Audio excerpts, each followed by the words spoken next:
everybody! Happy New Year! Probably will have posted my New Year music videos, or covers I should say, before I publish this, but this is my talking thing, because my New Year's resolution, which I hope I actually keep, is to make more talking videos. Just because it's something that I personally want to do more, even though I have not done it a whole lot. Probably less than 50 actually talking videos on this channel, and I've had it for, geez, 5 years now? It's been a long time. Yeah. So, I don't know, like, how many people will watch them, but if you're watching this, thank you. But I mean, it's fun, and honestly, I just feel like it could be therapeutic, because uh, sometimes you just get tired of not sharing your thoughts with people. I work at a job where it's like there's certain things I'm not supposed to say. Maybe you can relate to that, because who can't these days? So it's like, maybe just an outlet would be good. I was kind of nervous about the idea of making more talking videos, because I thought, I mean, everyone can find you on the internet now. I don't really use my much personal information in my videos because of that. People don't need to know my that kind of stuff about me, I think, honestly. But on the other hand, you don't want to come off as impersonal, so it's kind of always that difficulty right there, right? So yeah, that's why I'm making videos. Before I get into, I guess, what the real topic of this is going to be, I wanted to give you guys who are here for the sign language maybe a little bit of a tip. If you sign a long time like I do and happen to use your hands for other things like I do, stiff hands and sore hands tend to be a problem. I'm still working on how to deal with that, but one thing I started doing is using things like this, compression gloves. You can get them on Amazon surprisingly cheaply, especially copper infused ones I've heard are good. Made quite a bit of a difference once I started using them and just how tired the muscles in my hands got. But they were still getting stiff, and the past few days I started using oil. I'm sure heard of essential oils. The stuff I'm using, I don't know if it's the best stuff, but I got it as an experiment, and it's Aroma Naturals Extraordinary Body Oil with menthol and icy hot herbs. You just put it on. So I know to say herbs without the H, but whenever I read it, I always say the H. It's just like automatic. Phonics, am I right? Anyway, I gotta say, since I started using this stuff, my hands feel much more limber. That they're not completely better, but like it's definitely a big difference from what they were like before. I also get massages and stuff when I can afford to, which is not that often. But if you can afford it, at least for your hands and arms and shoulders, as a signer, it's very important. I've had professionals tell me the same thing. So if you are considering doing this all the time, or you may be learning ASL for a family member, so you're going to expect to be using it on a daily basis and you're not used to it, definitely look into that stuff. I mean, definitely ask a doctor, but don't just take my word for it. But if you're just into the affordable self-care options, I recommend rubbing stuff, lotion. I was told to use Vaseline. Doesn't seem to work as well as the oil, but it can help. Just depends on the person too. And I mean, heating, cooling, just whatever you need to do. Some people use wrist braces, some people just use the gloves. So that's my little PSA announcement to those of you learning sign language. I could talk about this more in a separate video if anybody wants more details, but I think that was my little blip. So you're welcome. If you do this seriously, it will save you a lot of awkwardness later with not being able to sign things properly because your hands are locking up. So don't do what I did and learn that the hard way. Alright, so let's talk about the new year. I know that's really original, but because I'm starting this out, I thought I will pick an easy topic to talk about this time and see how I do. I mean, I've done reviews before, but I'm going to try to actually do a topical video, so bear with me, I'm not used to doing this. Right, but let's get into it. I guess the easiest thing to talk about for New Year's is the whole I mean, what do you expect out of the new year? As an election year, at least in America, so we have that to look forward to. Yay! I'm not going to get into politics, but I know that's like going to be at the forefront of everybody's mind, I think, so peace to all of you over that, but I'm not going to get into that topic. It's way too dangerous a topic for me to try when I'm just trying this out. So I'm going to move on.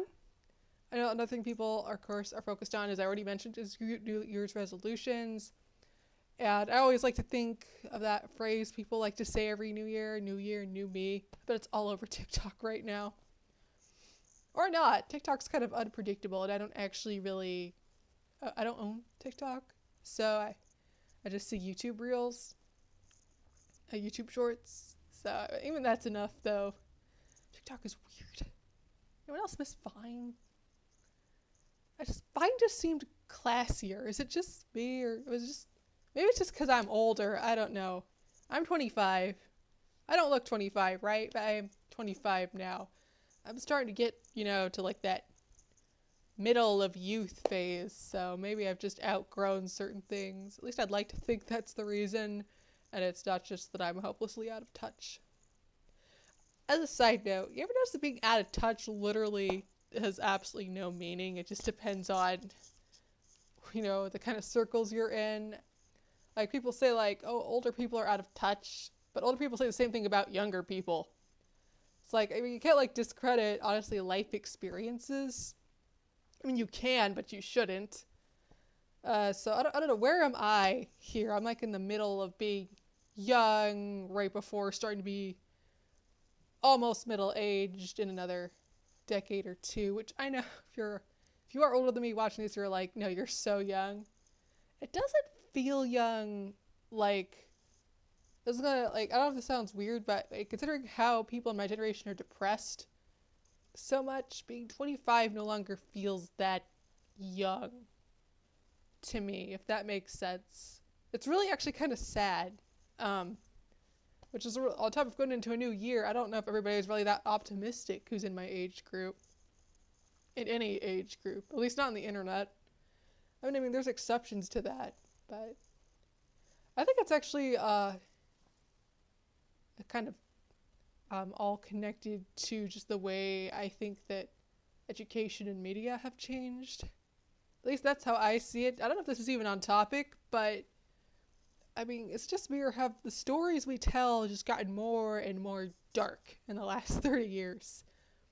I mean, like, I was born around the time, like, The Little Mermaid and Mulan came out. You want to talk about optimistic, happy, like, that was, like, Disney back then, and that was basically kids' media back then, too. I mean, even, like, the darkest stuff, it was usually still pretty upbeat, and now it's like, we're gonna have a bunch of post-apocalyptic movies, which, I mean, don't get me wrong, it's not that I don't, enjoy the Hunger Games movies as much as anyone can enjoy that kind of material, because it's kind of disturbing. Or, like, Divergent. Divergent doesn't really make sense, but okay, I just think Shailene Woodley's a good actor, I'll just put it that way. My point is, though, like, it seems like almost every year the stuff is just getting worse.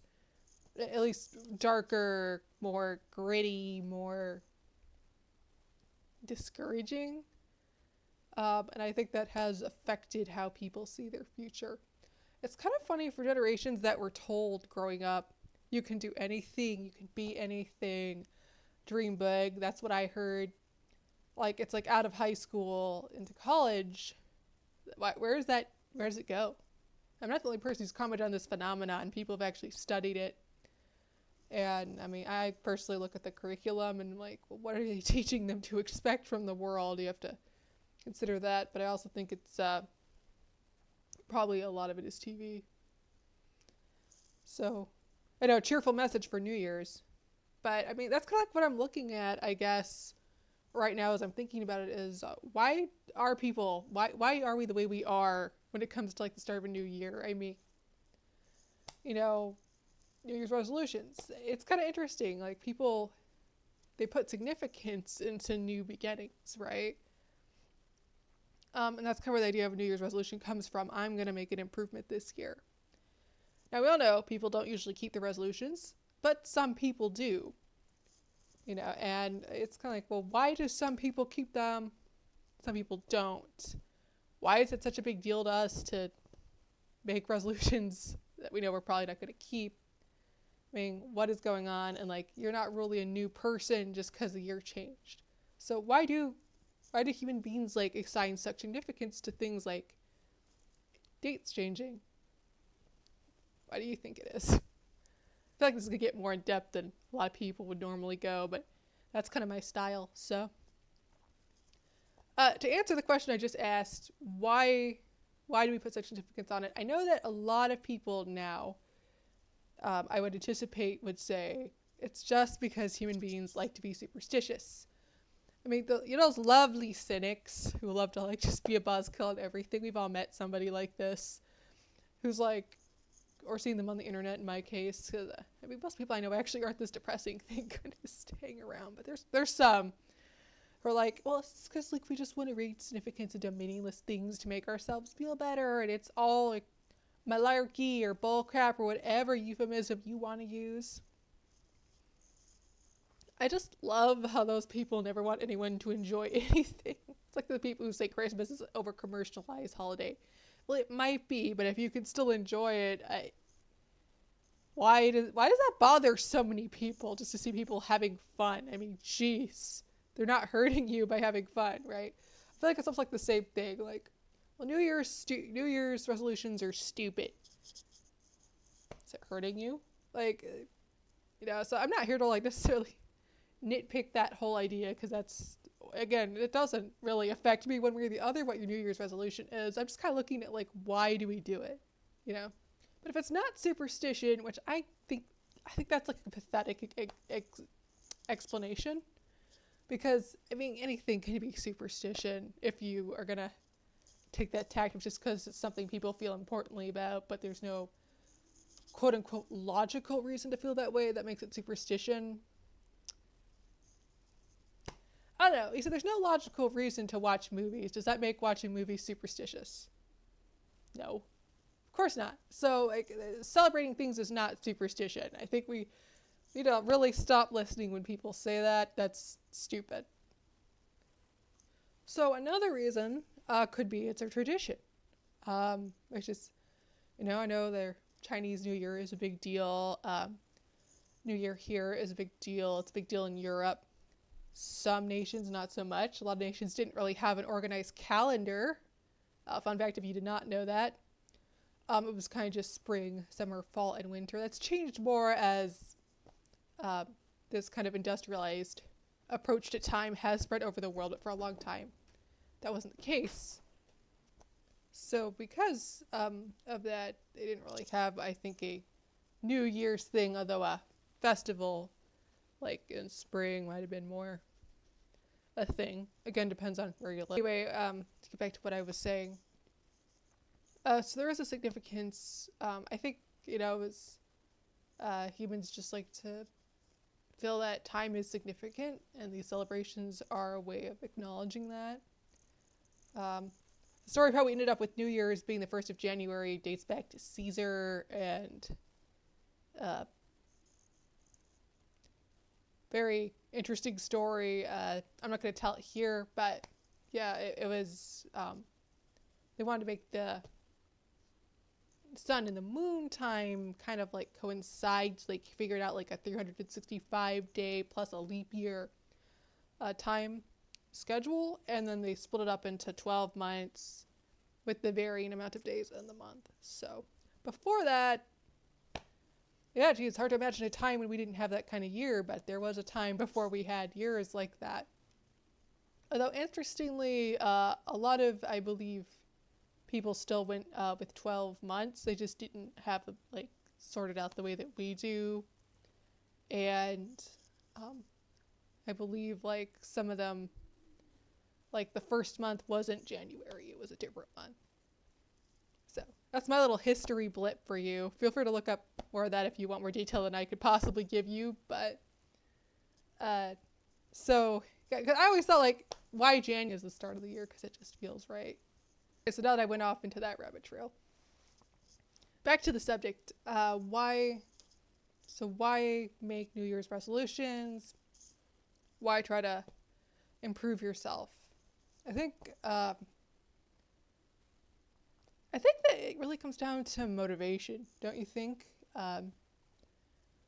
Most of us, we live our lives in a kind of weird complacency.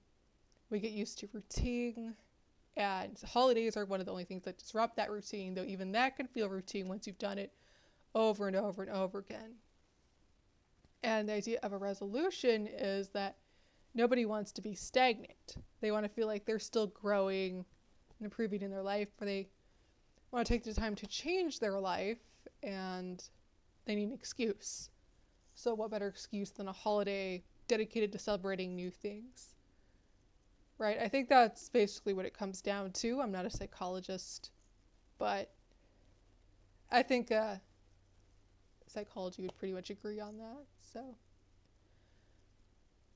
as for why we don't keep them, people say it's because we're lazy. I think that's true. We are lazy. But I mean, how many people make resolutions who are like really busy people? Clearly they're not lazy. It's just about prioritizing the change. And I think the answer is kind of twofold. One is that we're comfortable the way that we are. We may not always like the way that we are, but we're comfortable that way. And that's why we make excuses for it, so that we don't really have to change. Simplest answer. I think part two, for people who may not quite agree with that first statement, is that once you've tried it for maybe a week or two, you thought, I'm going to feel like a new person. I'm going to go to the gym and I'm going to start feeling like I'm a fit, confident, healthy person. Reality sinks in that even if it starts to work, change is hard and has to be maintained. Well, then suddenly it's like, well, I wanted to change, but I didn't want to have to do it for the rest of my life. Or I want to feel better, like, quickly. I don't want it to take 6 months. And as someone who's had to make some physical changes over time, because I have issues in my body that need to be addressed, it did not take a few weeks. It took months and months. Still working on it to this day. And I'll probably keep working on it for several years. If I ever have to stop, I'll be very happy, but I don't know, it could just be like the rest of my life. I think we all have something that we need to work on, don't we? Like physically or in our life. See, I could admit I'm not the most neat person. I am more neat than I was when I was a teenager. And as a teenager, I was more neat than I was when I was a kid. I don't think I'm ever going to be Susie Homemaker. I don't think I'm ever going to be the kind of person who prioritizes cleaning above pretty much every other chore. Who's always organized. I think I'm okay with that. Which is ultimately why resolutions, I think, fall through. Because we're really more okay with being the way that we are than we like to admit. Real talk, right? And that can be a problem outside of the petty things that we resolve to, which is kind of when I want to transition into how this is kind of indicative of a deeper issue. So if you didn't want to go into that, this would be the place to end this video for you. But if you're interested in hearing what I have to say about how this is kind of a heart issue, then keep watching. But I think the cute part of the video stopped about now. See, it's fun to like make fun of resolutions because they're not that important, right? But this whole thing of wanting to change and not being able to change, does that really just apply to petty resolutions? And it's not just around New Year's. We make these resolutions all the time, right? If you haven't seen the movie Julie and Julia, I recommend watching it because it's really good. There's a great scene around the middle, second, third of that movie, where Julie, the main character of the film, acknowledges that she's vowing to turn herself into a better person, but she keeps having meltdowns and acting narcissistic, in her words. And it just doesn't work until she gets a very rude wake-up call. Isn't that just the reality? None of us want to change until we have to change. And if you're a Christian, which I am, this kind of fits into our worldview that mankind is originally sinful. Many people find that to be a depressing worldview. I can't speak for every Christian, but where I come from, like, my angle is that it's just kind of the obvious truth. If you want to argue that mankind is basically good, you're going to have a lot of explaining to do. I mean, I don't know how anybody can believe that anymore. You'd have to be way more sheltered than I was growing up. I thought I was sheltered growing up, but I never had any illusions about mankind basically being nice and kind. Just automatically, there's a lot of nice and kind people, but I don't think I was taught to just expect everybody to be that way. If anything, I feel like my parents were the opposite of that. That's a whole nother story in of itself. Now, I don't necessarily mistrust people when I first meet them, but it's kind of like I just take it as they come across. I don't think I necessarily look for the best or worst. I mean, maybe I'm kidding myself, but I think that was shaped by my worldview. I have been a Christian since I was a kid. I haven't been, I would say, a committed one my entire life. I think that started when I was 13. Really did some reevaluating then, and that's what I really would consider that I really became a Christian, but I was always taught that faith. However, unlike many people, it wasn't that I wasn't exposed to people who weren't Christians ever, and again, my parents were people who encouraged thinking for yourself. They were very open about their beliefs, why they thought they made sense, but if I ever had questions, they would try to answer them. I never got the you shouldn't ask that treatment, and I'm very grateful for that because it taught me to be inquisitive and to also study what we believe for myself. So I was familiar with the idea that original sin is seen as too depressing and too unfair to people by many people, because doesn't it discount all the good people do?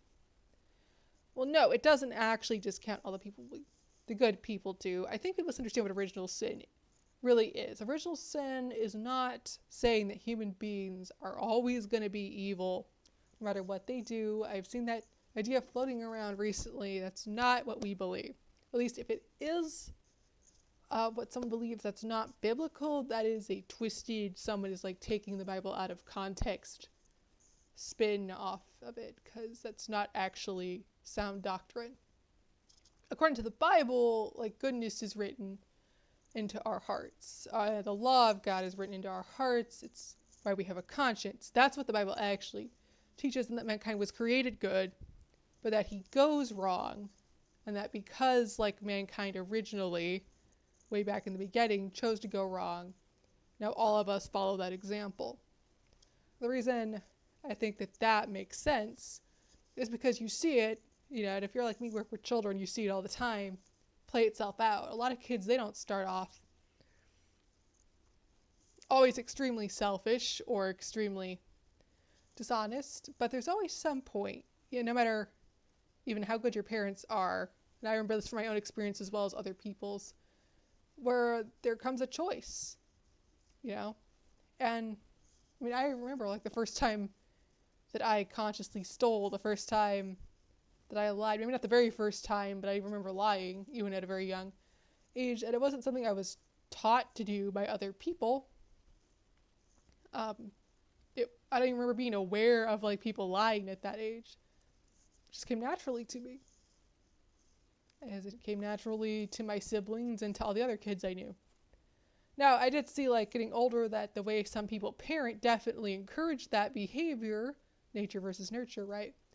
But to me, it never was really a question that was behavior that came naturally.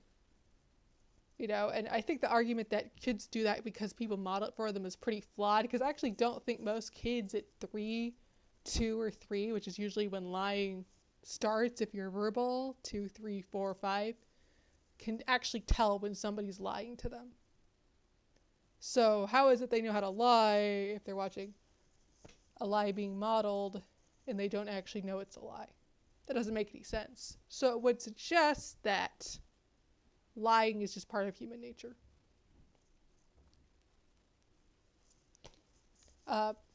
May not be a popular view, but to me, from what I observed, that was what made sense. So yeah, I knew it was wrong, but I still did it. So it's like, yes, mankind is created to do good, but we do wrong, and it comes naturally to us. That theory made perfect sense to me, even as a kid, and it still does as an adult because I see this all the time. That does not mean that some good traits are not natural to some people. I think some people are naturally sweeter, more forgiving. Some people are naturally braver. But that doesn't contradict the idea of original sin. It actually confirms it. There would be some things that would come naturally to some people, but there's also some flaws that come naturally to some people. And most people will admit that they have natural flaws. So it just comes around to like basically the same thing as saying I'm not perfect.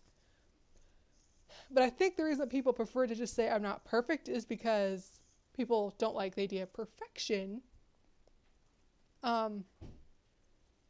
being required of them, but they really don't like the idea of sin being innate to them, even though at a basic level, not being perfect and sin being natural to you are the same thing. Because perfection would be to never do anything wrong, right? And sin is to do wrong, which means if you're not perfect, you will do wrong. That's the correlation. So it's just kind of a softer way of the same idea, which is why I say I don't think people actually know what original sin is supposed to be when they say that they don't believe in it. Because most of them, if you ask them, will say they don't think they're perfect. Told you this was going to get deep, so if I'm getting a little preachy, I'm sorry. It kind of comes naturally to me. I actually am a teacher, so yeah, I get into explaining this stuff, but I did want to wrap this up before it got too long. Take us back to the idea of resolutions. Because we can't get away from the fact that we're not perfect.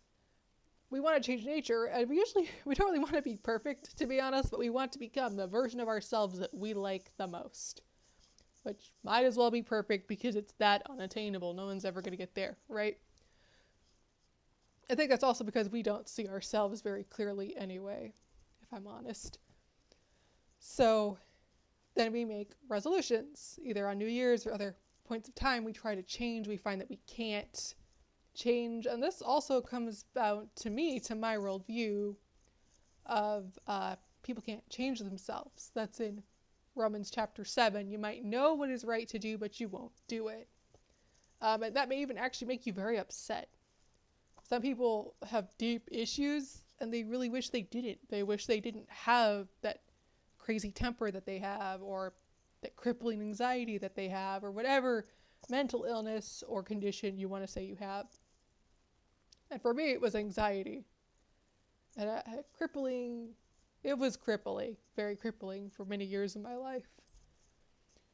So what actually drove me to the point of becoming a full Christian was the realization that I couldn't do it on my own. Well, I think I always knew that, but there was things that I would hold on to.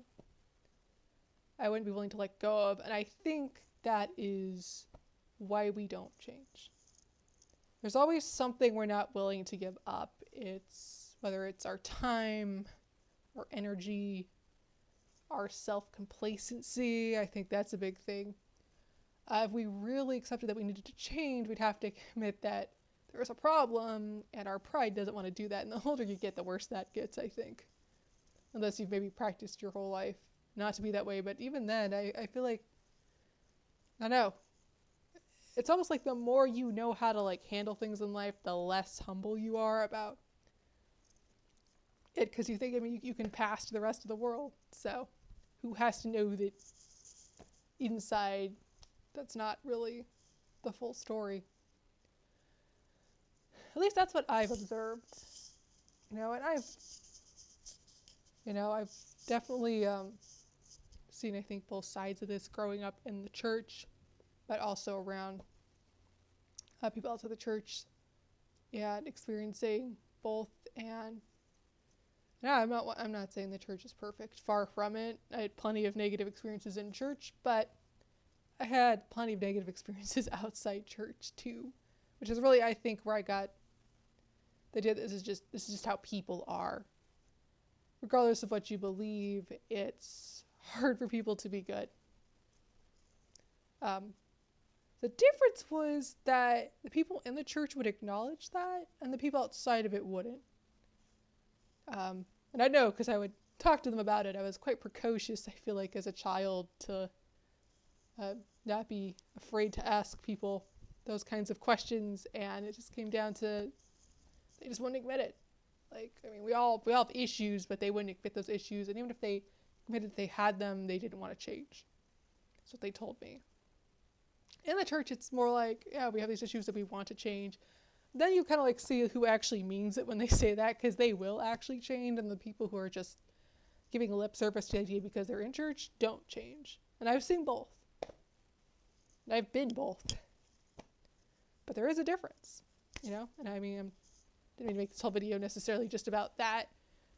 But it's hard for me to talk about the idea of change without being honest about when and where I've seen it. So I don't think there was really a way for me to get around that talking about this. So I did warn you that this part of the video would be deep and probably something not everybody will agree with. So you were warned. And as a closing thought, since I do want to end, I'm not saying this because I am judging everybody else. I think that it's nice that people actually do want to improve themselves, and that some of them do. Some people do have a lot of willpower, and they have the self-discipline to do it. And sometimes I do, sometimes I don't. I think it depends on how much I really want something. I've just pointed out that the phenomena itself of people as a whole saying they're going to change but not doing it is a human condition.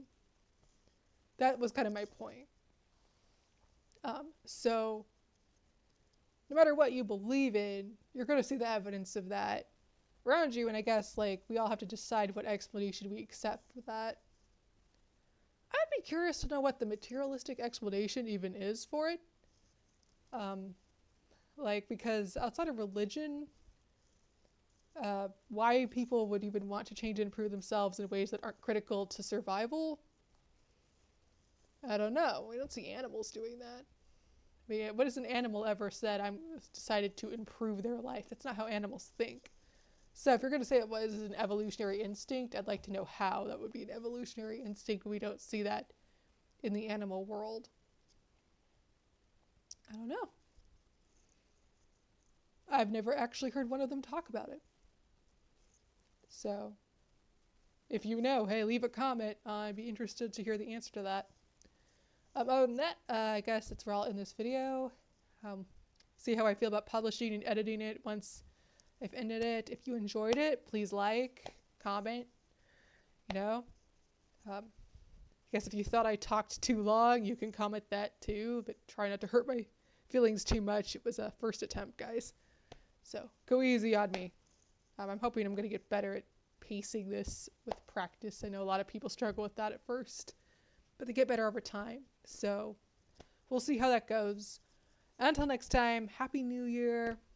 And please, if you have any music requests, you can leave them either below this video or my songs. I don't care which, because I'll check the comments either way. And if you have any talking points or ASL tips requests, you can comment those. I'm not expecting to get a lot of requests about that right off, but if you are interested in more about sign language and things like that, let me know. Or just me signing things other than music. I've said it before, I'm willing to branch out. I'm thinking about how to do that, but it is something I want to do if I can. So if you haven't thought about that, you can comment it below. Otherwise, like I said, Happy New Year, and I'm going to end the video now. Bye!